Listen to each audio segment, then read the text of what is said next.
Everyone thinks the West Indies are behind the game at the moment. I'm starting to think whether the West Indies aren't ahead of the game because the future is in the smaller game, and the smaller game they have bench strength as well. Look who's not playing in this side.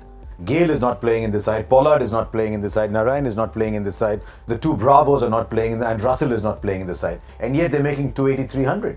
So maybe in the future of the game they have a better bench strength. Oh, definitely. I mean, this game is meant for them. I mean, around the world, and the names that you mentioned, they're ruling any league that they're playing in the world, and these are the most destructive players.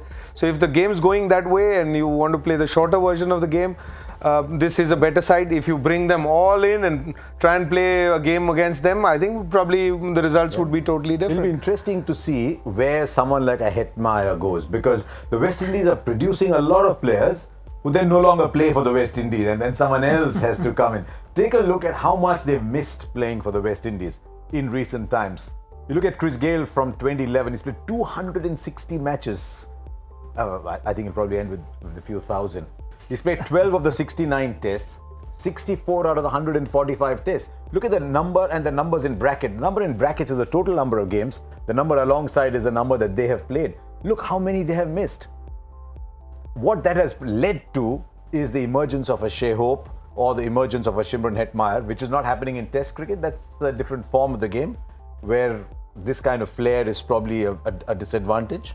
The other day we were talking about the same thing, and the concerning fact is that the West Indies international cricket team has become a platform. So these names, what you're seeing on the screen, has been a regular part of West Indies team, which were representing in different international matches, and they have used, well, not used, but it's become like that. As the West Indies international cricket team has become a platform to get noticed, and then they will become the pro of different leagues. And for West Indies cricket to go forward, that at some stage needs to be stopped. I mean, once it comes down to T20 cricket, then you'll get Carlos Brathwaite coming in again. Russell will come and start playing. In fact, some of the most valuable players around the world are West Indies players. We probably won't have Hetmeyer playing for them in the next series. By the time IPL comes and he gets picked up somewhere and he'll be gone again. Harbhajan was saying in commentary, "मैं agent बन जाऊँगा, मुझे 10% दे देना."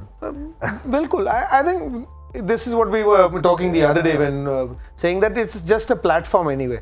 The boys now in the West Indies team also probably look at it as a platform, because unless they go and showcase their talent around the world, nobody knows. Once they do this, then the teams pick them up, and once the teams pick them, they are not ready to play for West Indies, because the West Indies team, it's not just the professional bit. I think it's the way it's been run as well. In the last 10-15 years, the way the issues there have been between players. Dwan Bravo, who's not picked anywhere else in the world, has a problem with the board, but he's been left out. And he's Darren Sammy finishes career. We're not talking about Darren Sammy. So he still plays in the T20 league somewhere, and the game is not over till Sammy is batting. So that happens too. So there's so many others. You talked about the administration. It's a major problem that cricket is looking at the other way from. So it's a problem around the world.